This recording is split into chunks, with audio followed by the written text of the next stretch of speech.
There are only 3 strategies for earning money. Number 1 strategy is used by 96% of the population, and it won't work. It never has worked. This is where you trade your time for money.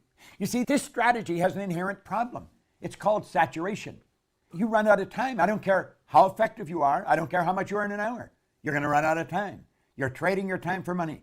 It doesn't work. Number 2 is an excellent strategy, but it's only used by 3% of the population. It's where you invest money to earn money. If you're going to invest money, you really got to know what you're doing, or go to somebody that has proved that they know what they're doing. Number 3, it's only used by approximately 1 person out of 100. These people multiply their time by setting up multiple sources of income. How do you set up multiple sources of income? The truth is, you can set up sources of income where you're earning money while you're sleeping. And it's never been easier than it is today. With the internet and with the way we're working, you can make it happen.